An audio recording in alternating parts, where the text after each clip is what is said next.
안녕하십니까. 소유권 보호자입니다. 소유권은 대단히 중요하다고 그랬죠. 목소리가 아직도 있습니다. 6주 동안 지금 거의 감기감 걸린 목소리로 심해지는 것 같은데. 참. 제 목소리가 이제 이겨버려 제 목소리 같아요. 듣기 불편하시더라도 빨리 소리 저 별로 안 좋아하는데 들어주세요. 소유권은 10년간 25문제가 출제가 됐으니까 두 문제 내지 세 문제가 출제가 되겠죠.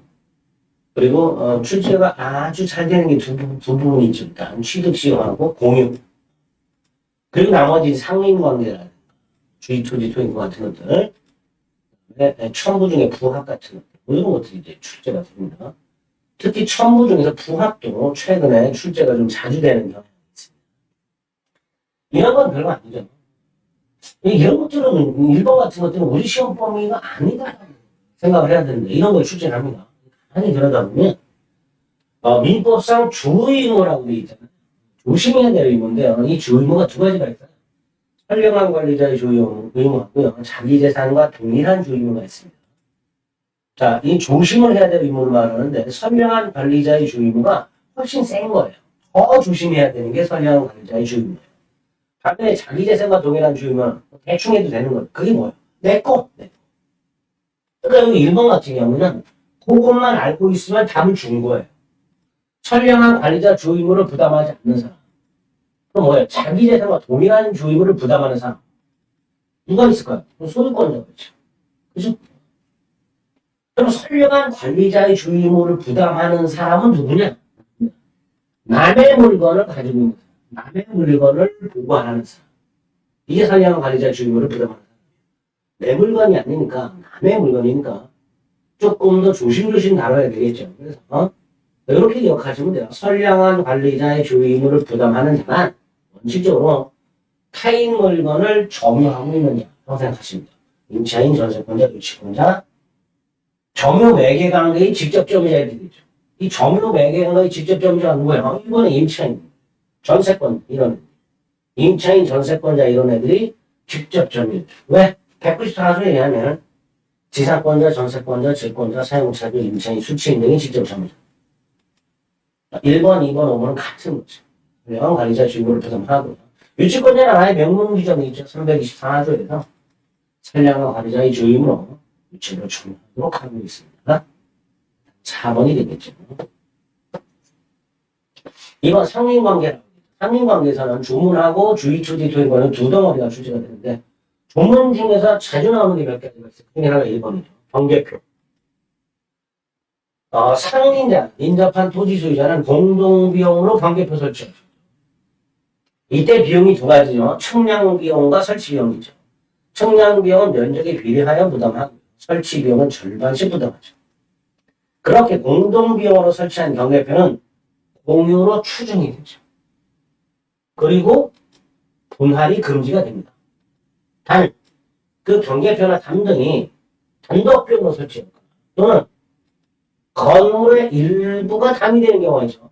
그래서 주택의 외벽, 옛날 건물 같은 경우는 보면 그게 담 역할을 하는 경우도 있죠. 그런 경우에는 그러하지 않아요. 요것도 출제가 된 적이 있죠. 담이 건물의 일부인 경우도 있을 수 있다. 그런 식입니다. 2번은 뭐 33년 만에 한 번 나왔으니까 그냥 듣고 넘어가세요. 당연히 땅이 고저 편차가 있을 때 물은 고지에서 저지로 흘러내릴 거 아닙니까? 그거 막지 못한다. 막으면 안 되죠. 그 승수 의무라고. 3번 토지 소유자는 초마물이 이웃에 직접 낙하지 않도록 적당한 시설을 해야 되죠. 이것도 33년 만에 주. 4번 가끔 나오죠. 건물을 지을 때 특별한 관습이 없으면 경계로부터 반미터를 띄워야 되는데요. 이때 반미터를 띄워야 되는 기준이 뭐냐? 가장 돌출된 부분입니다. 관습이 없으면 반미터죠. 관습이 있으면 그 관습이 아닙니다. 다만 이하는 반미터를 띄우지 않고 건물을 짓고 있어요. 그 경우에는 철거를 청구할 수 있겠죠. 반미터 띄워라 했대. 그러나 건축에 착수한 1년이 지났거나 또는 1년이 지나지 않았다가도 건물이 완성이 됐을 때는 그때는 더 이상 반미터 띄워라 철거를 청구를 못하고 손해배상만 청구하게 됩니다. 9번 경계에 담이 없을 때 특별한 사정이 없는 공동구역 담 설치할 수 있죠. 그러니까 어느 일방이 담 설치하자라고 청구합니다. 당연히 상대방 설치에 협력할 의무가 있겠죠. 담이죠. 5번이 틀린 얘기입니다. 3번에 1번 나왔죠. 아주 잘 나옵니다. 조문 중에. 서로 인접한 토지 통상 경계표를 설치할 때 설치 비용은 절반씩 부담하고요. 총량 비용은 면적 비례 부담합니다. 근데 뭐라고 되죠? 총량 비용을 제외한 설치 비용은 면적 비례라고 되니까 틀렸죠. 총량 비용이 면적 비례고요. 설치 비용은 절반씩 부담합니다. 이런 각과 의 공유하는 토지가 각의 토지와 원의 토지로 분할됨으로써 각의 토지와 공유에 통하지 못하게 됩니다. 이게 뭐죠? 주의 토지 정권 중 220조 무상 정권이죠. 220조 무상 토건은 통행권은 두 가지 경우에 인정이 되죠. 공유 토지를 분할한 경우하고 토지 일부를 양도한 경우. 그 결과 뭐가 생겨요? 공유에 통하지 못하게 됐다. 즉 맹지가 된 거예요. 공유 토지 분할이나 토지 일부 양도로 인하여 맹지가 생겼을 때 그 직접 당사자 분할이나 일부 양도의 직접 당사자는 무상권이죠. 그 승인에게는 다시 유상으로 돌아가죠. 네, 2번이죠. 자, 3번. 통상, 일반적인 통상 경계표를 공동용으로 설치할 수 있는데 다만, 내 돈으로 높이를 통상보다 높게 또는 특수시설을 할 수 있다. 당연하겠죠. 차다 출제는 몰라도 됩니다. 4번. 역시 몰라도 되는 겁니다. 토지 소유자는 과다 비용이나 노력이 좋아야 토지 이용에 필요한 물을 얻기 곤란할 때 이웃 토지 소유자에게 보상을 하고 남는 물 좀 달라 청구할 수 있어야 되겠죠. 5번 지상권자는 지상권의 목적인 토지의 경계나 근방에서 건물을 수선하기 위해서 필요한 범위 내에서 이웃 토지 사용을 청구할 수 있다. 상린관계는요 인접한 부동산 소유자 사이에 적용이 되면서 밴드 지상권자나 전세권자에게 준용을 하죠. 이것도 상린관계에 적용되는 거예요. 그 상린관계 중에 인지사용시험권이라는 게 있어요. 그 216조. 이것도 아주 드물게 출제가 됩니다. 토지 소유자는 경계나 그 근방에서 잠자는 건물을 축조하거나 수선하기 위해서 필요한 범위 내에서 이웃 토지 사용을 청구할 수 있고요. 토지. 만약에 이 토지 소유자가 거절하면요. 승낙을 대신하는 판결을 받아갖고 사용할 수 있어요. 그런데 이웃 주거는 안 돼요. 이웃 주거는 반드시 승낙을 받아서 사용할 수 있을 겁니다. 당연하죠. 토지하고 주거는 다르죠. 주거는 사생활 침해 문제가 있으니까 주거는 반드시 승낙을 받아서 사용해야 됩니다. 인지사용권이요. 그래서 상린관계에서 나오는 조문 중에서 어쩌다 나온 걸 제외한 자주 등장하는 이런 것들만 기억해 주시면 됩니다. 이것도 가끔 등장하죠. 수지와 목금. 경계를 넘어온 나뭇가지가 수지죠. 뿌리가 목금이죠. 수지는 제거 청구 후 제거하고 목금은 인위로 제거할 수 있다. 그런 거죠. 이렇게 상린관계에서 있다는 몇 가지 조문들 확인해 꼭 기억을 좀 해두실 필요가 있습니다. 중요한 것만 기억하십니다. 그 중에서 특히 주의 토지적인 권리 아주 중요하죠. 어느 토지와 공로 사이에 그 토지 용도에 필요한 통로가 없을 때 그 토지 소유자가 주의 토지를 통행하거나 통로로 하지 않으면 공로에 출입할 수 없는 맹지거나 또는 통로가 있긴 있지만 재기능을 발휘하지 못하여 그 기존 통로를 통행하느라 과다한 비용을 드는 경우 이럴 때는 주의 토지 소유자의 동일한 승낙을 받지 않고 통행할 수 있고 필요하면 통로를 개선할 수도 있고 포장할 수도 있고 통행에 방해되는 축조물을 철거까지 할 수 있죠. 그리고 보상 의무가 있는데 원칙. 다만 아까도 봤듯이 220조 공유 토지를 분할하거나 토지 일부 양도함으로써 맹지가 생겼을 때 무상태권이 인정이 되는데 그 무상태권은 누구한테 인정된다? 일부 양도나 공유물 분할에 직접 당사자 사이에서만 인정된다. 그럼 기억하시면 됩니다. 4번 인접지 뿌리가 넘었어요. 이미 제거할 수 있죠. 2번 주의 토지 토행권자는 통로 개설할 수 있고 당연히 비용을 부담해야 되죠. 자기가 통행하기 위해서 통로를 개설하는 거니까. 3번 통행지 소유자가 주의 토지 통행권에 기한 통행에 방해되는 담량을 설치했어요. 당연히 철거돼야 되죠. 통행지 소유자가 설치했으니까 통행지 소유자가 철거해야 됩니다. 4번 경계에 설치된 담이 성인자의 공인 경우 아까 통상, 공동비용으로 통상의 경계표를 설치하면 공유로 추정이 된다는 거 분할 금지됐죠. 분할 청구를 못합니다. 5번 경계선보건에서 건축 시 경계를 또 반미터를 띄워야 되는데 이를 위반하게 되면 철거 청구할 수 있죠. 그런데 반미터 띄우라고 청구할 수 있는데 아까 뭐라 했죠? 공사 착수 1년이 지나 건축이 완성됐을 때 더 이상 철거 청구를 못하고 뭐만 할 수 있다? 손해배상만 청구할 수 있죠. 그럼 뭐라고 했어요? 건물이 완성됐다고 했죠. 그럼 당연히 철거 청구는 못하고 손해배상만 청구할 수 있게 됩니다. 5번의 기업 처음 나왔죠? 토지 주변의 소음이 사회통념상 참을 수 있는 한도를 넘으면 소음 피해 제거 청구할 수 있지만 넘지 않는 경우 참아야죠. 수인 한도를 넘지 않는다면 참아야죠. 틀린 일입니다. 자, 미국도 33년 만에 처음 나왔죠. 지하시설을 팔 때, 지하시설을 설치할 때 경계로부터 2m를 띄워야 되는 게 있고요. 경계로부터 타 내려간 깊이의 2분의 1을 띄워야 되는 게 있습니다. 여기서 2m를 띄우는 것들은 얕게 묻는 것들 생각하시면 얕게 파는 것들. 우물, 깊이 파면은 끌어올릴 때 팔이 다 빠지겠죠. 용수, 쓰는 물, 하수, 우물 등을 저치할 지하시설. 뭐예요? 폐수 저장시설이나 정화조 같은 것. 역시 깊이 파면 안 되죠. 빠지면 못 나오죠. 우물이 얇게 파고 정화도 얇게 묻고 그러니까 2m 띄우는 거죠. 반면에 지하실 같은 건 어때요? 깊이 파 내려갈 수 있죠. 그러면 깊이에 반대로. 근데 뒤에 뭐라고 했어요? 우물이죠. 2m 띄우고. 물론 상인관계는 임의 규정입니다. 당사자의 다른 특약이 있습니다. 특약이 우선 기업은 몰라도 되는 내용입니다. 디귿도 마찬가지입니다. 토지 소유자가 부담하는 자연유수의 승수 의무, 아까 뭐라 했어요? 토지 소유자는 고지에서 자연이 흘러내리는 물을 막지 못한다고 했죠. 그죠?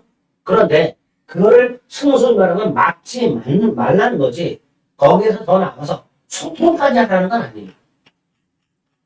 그죠? 흘러내리는 물을 막지 말라는 거지. 흘러내리는 물이 잘 흘러내도 내가 이거를 배수로를 내가 설치해야 된다. 이런 의무까지 말하는 승수 의무까지 플러스 그 흘러내리는 물을 제대로 흘러내리게 할 시설물 설치 의무까지는 없는 거예요. 헬레도 그렇게 말하죠. 자연유수의 승수 의무라. 자연이 흘러내리는 물을 막지 못하는 건 여기서 끝나는 거다. 막지 말라는 거지. 거기에 더 나가서 적극적으로 제대로 흘러내리도록 유지할 의무. 배수로를 설치한다든가 그런 의무까지 부담하는 상식의 문제겠죠.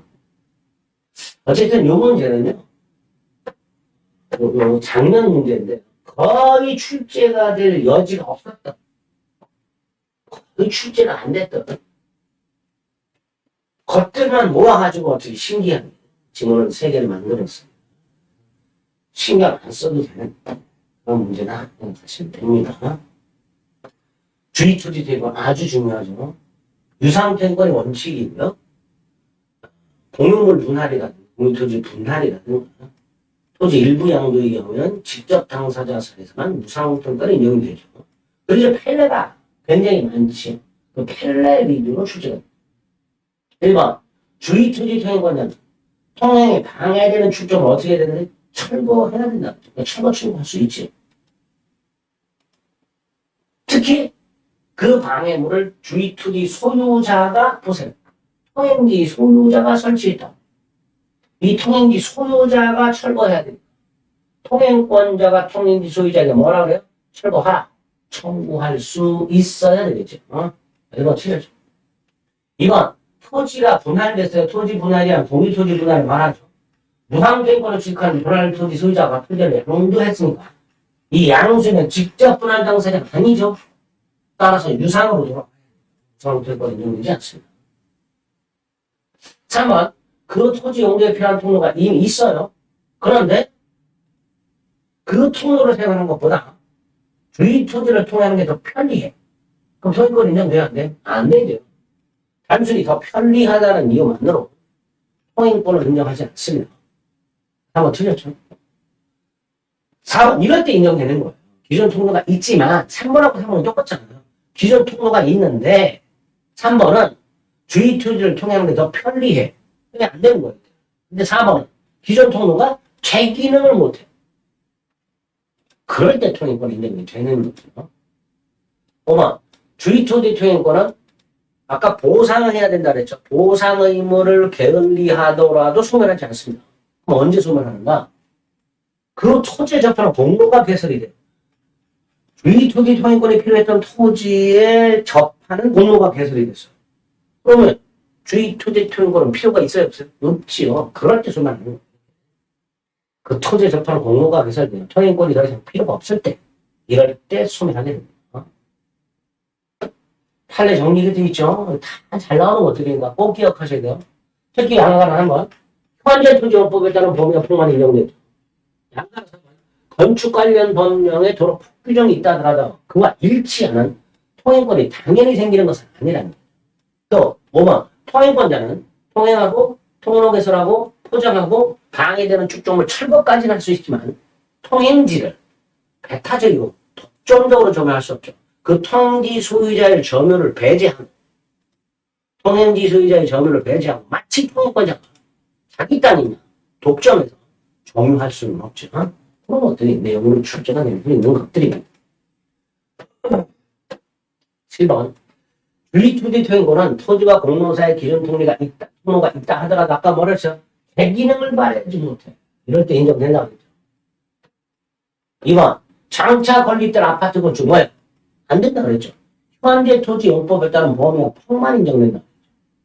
따라서 장차 이용상까지 미리 대비해서 통행료를 정하지 않는다고 했습니다. 통로 개설 비용 누가 부담해요? 당연히 통행권자가 부담하는 게 원칙이죠. 그래서 통행하려고 합니다. 4번 통행지 소유자가 방해되는 축조를 설치해서 철거해야 되죠. 누가? 통행지 소유자. 설치한 통행지 소유자가 철거해야. 그러니까 통행권자는 철거 청구할 수 있다. 이렇게 연결이 되죠. 당연히 등기 필요 없죠. 상린관계는 소유권의 내용이기 때문에 주의토지 통행 상린관계 안에 들어있는 각종 권리들 등기할 필요가 없게 됩니다. 소유권의 내용입니다. 자, 8번, 1번. 이거는 민법 문제라기보다는요, 우리 2차 과목 공시법령에 나오는 공간정보법 문제라고 생각합니다. 자, 토지의 경계는 어떻게 확정이 됩니까? 원칙, 지적도상의 경계가 됩니다. 원칙이 지적도상의 경계가 됩니다. 그런데 예외가 기술적 착오, 그러니까 측량을 잘못해서 지적도상의 경계와 실제 경계가 달라. 이럴 때는 실제 경계에 따릅니다. 판례는 그렇게 말하고 있죠. 공간정보의 구축 및 관리에 관한 법률에 의하여 어떤 토지가 지적도상의 일필토지로 특정돼서 등록이 되면 그 소재 지번 지목, 소지지경, 소재 지번 지목 지적 경계는 원칙적으로 그 등록으로 특정이 되니까 그 토지 소유권의 범위는 현실 경계와는 관계없이 지적도상의 경계에서 확정이 됩니다. 다만 측량을 잘못한 경우가 있겠죠. 기술적 착오. 이럴 때는 실제 경계가 된다. 이렇게 보고 있습니다. 2번은 토지 소유권의 절제적 소멸사유죠. 토지 포락. 토지 포락이라는 건 토지가 물에 완전히 잠겨버립니다. 그럼 토지 소유권은 절대적으로 소멸하고요. 따라서 설령 새롭게 성토를 했다 하더라도 이미 소멸한 소유권은 부활하지 않습니다. 그러니까 그 토지에 대한 중정 소유권은 깡그리 그냥 소멸한다. 3번 타인 토지를 통과하지 않으면 필요한 수도를 설치할 수 없는 토지 소유자. 쓸데없는 조문을 또 출제했습니다. 수도 시설권을 말합니다. 수도 등 시설권을 말하는데요. 그 수도 등을 시설하기 위해서 타인 토지를 통과할 수 있는 규정하고 있는데 이것도 33년 만에 하나 출제가 된 겁니다. 4번 포위된 토지가 공로에 접하게 되어 주의 토지 통행권을 인정할 필요가 없었다. 어떻다 그랬지? 통행권을 수멸한다 그러니까 4번이 들었죠. 그러니까 잘 나오는 것만 알아두면 4번 같은 거 답을 고르는 거예요. 3번 몰라도 되는 거예요. 어떤 분들은 3번, 야, 이거 전혀 모르는 게 출제가 됐다. 한 번도 안 보는 게 출제가 됐다. 너무 어렵다. 그러는 분들이 계시는데, 이 3번 같은 것들은 답을 고르는데 아무런 지장을 주지 않는 쉽게 말하면 여러분들을 현혹시키는 지문들입니다. 요새 화제가 되는 모든 킬러, 중킬러 이런 것들에 해당도 안 되는 것들. 전혀 답을 보는데 영향을 주지 않는 4번에 있죠. 5번 증축된 부분이 기존 건물과 구조상, 형상, 독립성이 없어요. 그럼 어떻게 돼요? 기존 건물의 일부가 돼버리죠. 그게 뭐야? 부합이죠. 9번 시효 취득할 수 없는 것. 자, 시효 취득 아주 중요하죠. 부동산 또는 동산을 점유하고 일정 기간이 경과함으로써 소유권을 취득하는 제도인데 이 시효 취득을 통해서 소유권뿐만 아니라 지상권, 계속되고 표현된 지역권, 분묘기지권 등등 소유권 이외의 권리도 시효 취득이 가능합니다. 그런데 문제는 뭐가 나와요? 시효 취득할 수 없는 걸 물어보죠. 자, 시효 취득할 수 없는 거 딱 3개 외우고 계시면 돼요. 저당권, 점유권, 유치권 3개 기억해 두시면 돼요. 그 중에 하나가 답입니다. 자, 저당권은 물건을 점유하지 않죠. 그러니까 점유취득시효라는 게 있을 수 없고요. 점유권, 유치권은 물건을 점유만 하면 인정이 되죠. 일정 기간이 경과할 필요 없죠. 그러니까 저당권, 점유권, 유치권은 취득시효를 통해서 취득할 수 없는 권리가 됩니다. 나머지는 청성권입니다. 한 3가지 정도로 남기를 해두시면 되겠습니다. 동그라미 2번은 지역권에 있죠. 계속되고 표현된 것에 한해서 245조 1항 부동산 점유 취득시효 2항 부동산 등기부 취득시효 그 규정을 준용하도록 합니다. 다만 이 지역권의 시효 취득과 관련된 판례가 있죠. 통행지역권의 시효 취득 그리고 통행지역권을 시효 취득하려면 반드시 뭐 해야 된다. 통로 개설이 필요하죠. 통로 개설이 필요합니다.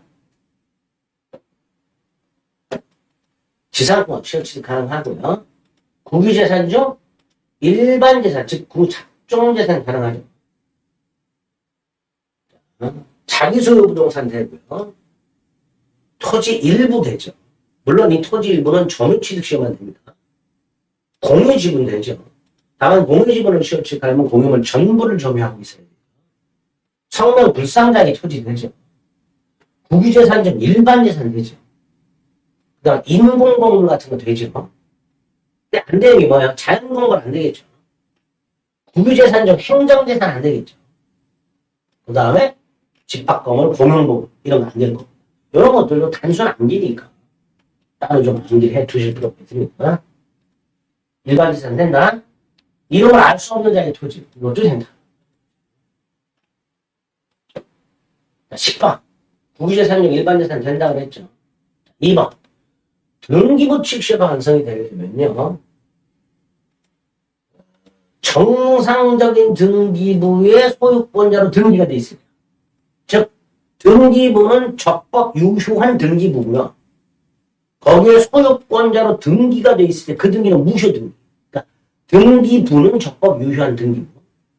등기는 무효. 이럴 때 등기부 취득시효가 있는 거예요. 그런데 중복등기 즉 이중보존등기로 인해서 무효가 된 보존등기. 등기부가 2개가 있는데 하나만 적법 유효한 등기부고 나머지 하나는 적법 유효한 등기부가 아니다 이런 뜻이에요. 거기에 기초한 등기부 취득시효는 인정되지 않는다라는 거죠. 기억해 두셔야 되고요. 3번 취득시효 완성으로 인한 이전등기 청구. 이거 점유 취득시효를 말합니다. 갑소유 땅은 우리 20년간 점유해요. 그럼 올해는 점유 취득시효 완성을 이유로 하는 이전등기 청구권이 생깁니다. 자, 이때 이 점유 취득시효 완성으로 인한 이전등기 청구권을 팔아먹어 양도할 때 원소유자의 동의 받아야 되는가? 안 받아도 되죠. 이게 뭐하고 다른 거예요? 매수인의 이전등기 청구권. 매수인의 이전등기 청구권을 양도할 때는 매도인 동의가 필요하죠. 따라서 매수인의 이전등기 청구권 양도는 제한이 된다. 채권 양도가 제한된다. 그러나 취득시효 완성을 이유로 하는 이전등기 청구권은 취득시효 완성 당시 소유자, 원소유자의 동의나 승낙이 없이도 양도할 수 있기 때문에 매매로 인한 소유권 이전등기 청구권에 관한 양도 제한. 이게 뭐죠? 양도 제한. 이게 뭐예요? 이거죠. 매도의 동의나 승낙을 요한다. 이게 양도 제한이죠. 이게 취득시 완성이란 이전의 처권에는 적용되지 않아요. 다시 말해서 원소유자의 동의나 승낙을 받을 필요가 없다. 이런 뜻이죠. 4번 취득시 완성 후 등기 전에 원소유자가 저당권을 설정합니다. 앞소유 땅에 을이 시효가 먼저 완성이 됐어요. 근데 을이 소유권 등기하기 전에 갑이 돈을 빌리면서 저당권 설정해요. 그리고 을이 소유권 등기를 넘겨받습니다. 이때 이 저당권을 소멸하지 않고요. 따라서 저당권자가 경매를 하려고 할 때 을이 소유권을 방어하기 위해서 대신 값 대신 돈을 갚은 경우 이때 을은 갑에게 내가 돈을 대신 갚았으니 나한테 내놔 부당이득 반환 청구할 수가 없다가 판례입니다. 이유는 자신의 소유권을 방어하기 위해서 자신의 이익을 위해서 변제하는 거예요. 을이 자신 소유권을 방어하기 위하여 자기 이익을 위해서 변제하는 거예요. 갑의 이익을 위한 게 아니야. 그러니까 갑이 부당이득한 게 아니에요. 늘 자신의 이익을 위해서 변제하는 거기 때문에 원소유자 갑에게 부당이득 반환을 청구할 수가 없다가 판례입니다. 5번 취득시효가 완성됐는데 명의신탁이 해지됐다. 즉 A 토지가 있는데요. 이게 소유자가 갑이에요. 근데 갑이 병에게 명의신탁을 해놨어요. 자, 병이 명의순탁자, 갑이 명의신탁자. 근데 이 땅은 을이 20년을 점해요. 자, 20년이 되었을 때 소유권 등기가 누구 이름으로 돼 있어요? 요놈 이름으로 돼 있어요. 순탁자. 근데 을이 등기를 하기 전에 갑을 간의 명의상 약정이 해지가 돼서 등기가 이렇게 다시 되도록. 이때 갑은 우리 대법원은 시효 완성 후 제3자라고 봐요. 그러니까 을은 신탁자 갑에게 취득시효 완성을 이유로 이전 등기를 청구할 수가 없다가 됩니다. 5번은 최근에 자주 등장하는 판례 중에 하나. 점유취득시효 완성됐는데 그 점유취득시효 완성된 부동산에 대한 명의신탁이 해지가 되므로써 등기 명의가 수탁자에게서 신탁자에게로 이전이 됐을 때 이 신탁자는 취득시효 완성 이후에 제3자에 해당이 됩니다. 따라서 시효완성자는 그 명의신탁자에게 시효완성을 주장할 수 없다. 취득시효 완성을 이유로 하는 이전 등기를 청구할 수가 없다가 판례입니다. 기억해 주세요. 11번 점유취득시효. 자, 1번 점유취득시효 소유회사가 필요한데요. 악의의 무단점유는 타주죠.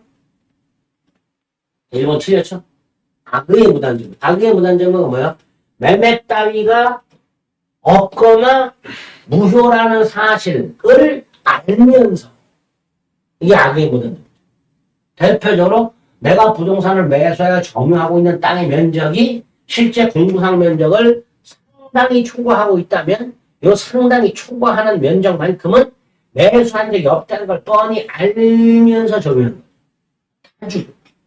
타주니까 취득시효 영향 안 되겠구나. 2번 집합건물 공용보험은 안 된다고 그랬고요.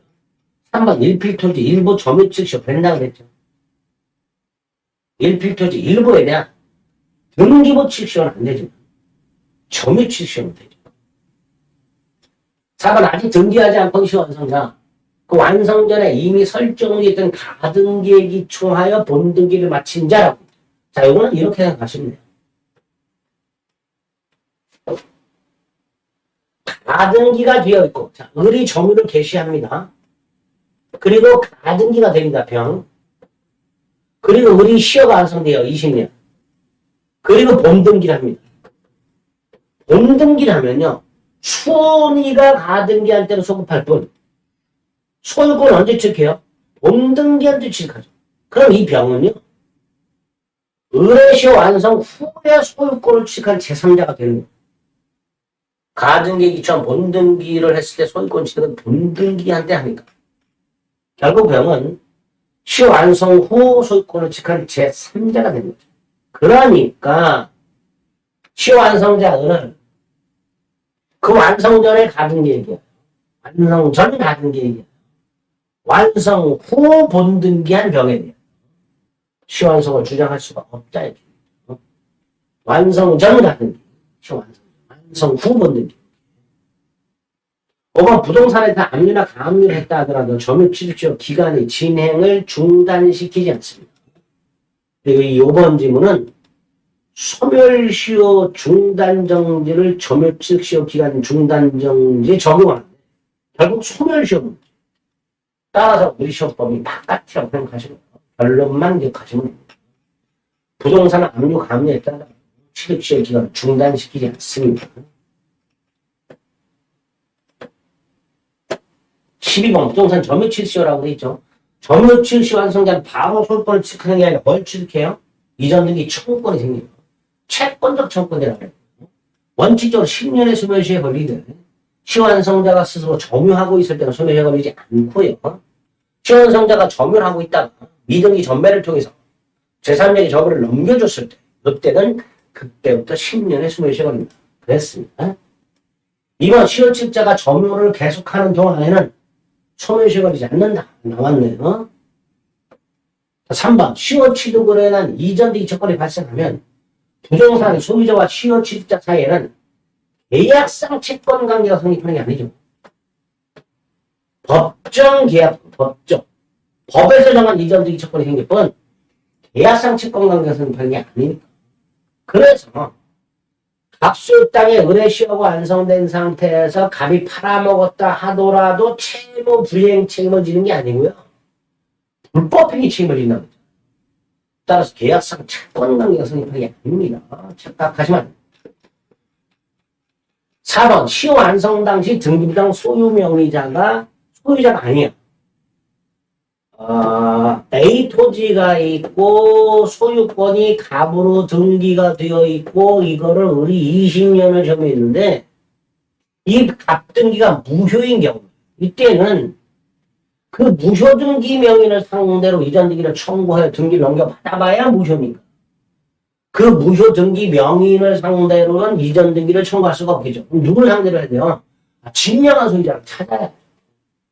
진정한 소유자를 찾아서 진정한 소유자를 상대로 이전 등기를 청구해야 되는데 무효 등기가 되어 있으니까 일단 그 소유자, 진정한 소유자를 대신하여 말소를 청구하고 그래서 진정한 소유자에게로 등기를 회복한 다음에 진정한 소유자를 상대로 이전 등기를 청구하면 되겠죠.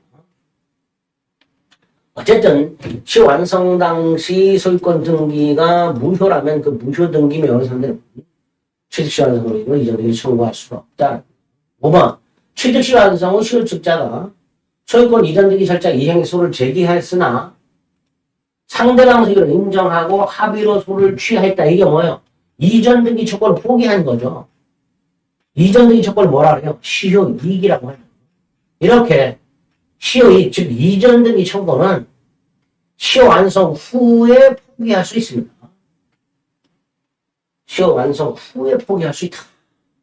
이렇게 해주시면 되겠습니다. 완성 전에는 포기하지 못하고요. 그래서 후에 포기할 수 있습니다.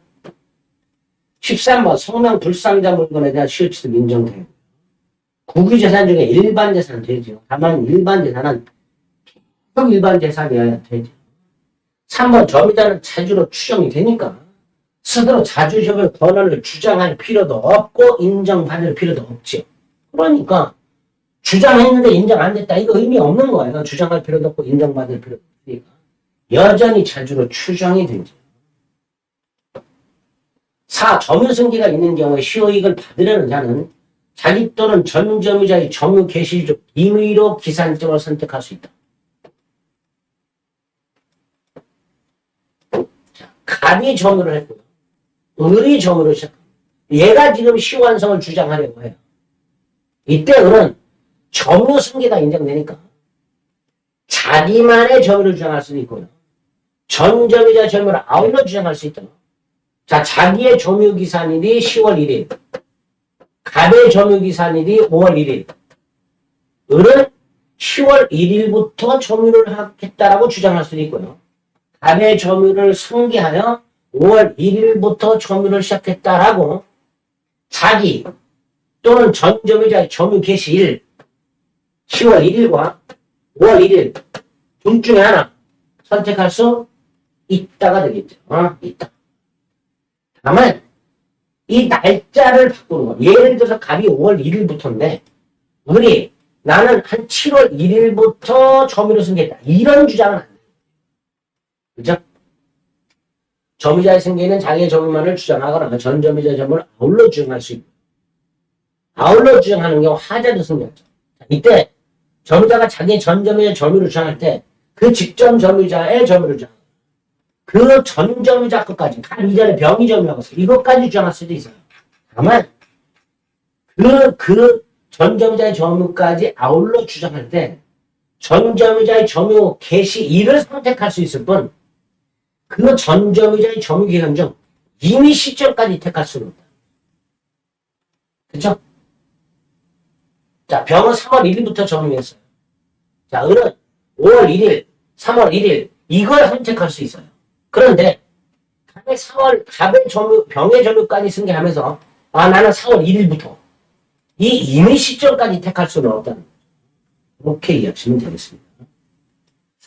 5번 취득 시효 완성 후 소유권 이전 등기를 마치지 않은 시효완성자에 대하여 소유자가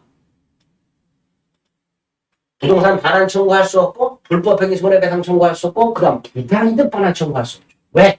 시효 취득에 의한 소유권 이건 점유 개시 시로 소급하니까 시효 완성자가 이 부동산에 대한 점유 사유는 정당한 소유자로서 점유 사용한 걸로 되는 거예요. 그러니까 시효 완성 후 설령 시효 완성자가 이전 등기를 마치지 않고 있다 하더라도 소유자 이 시효 완성자에 대해서 물건을 반환하라. 반환 청구, 불법행위 손해배상 청구, 부당이득 반환 청구 이런 거 할 수 없다. 목적물 반환 청구, 불법행위 손해배상 청구, 부당이득 반환 청구 할 수 없다. 자, 12번 이렇게 이제 날짜가 나오는 게 있는 거죠. 그렇죠? 날짜가 나오는 건 푸는 방법이 조금 명료합니다. 그래서 오늘 좀 시간을 달리해서 다음 시간에 어떻게 푸는지 설명을 드리도록 하겠습니다. 수고하셨습니다.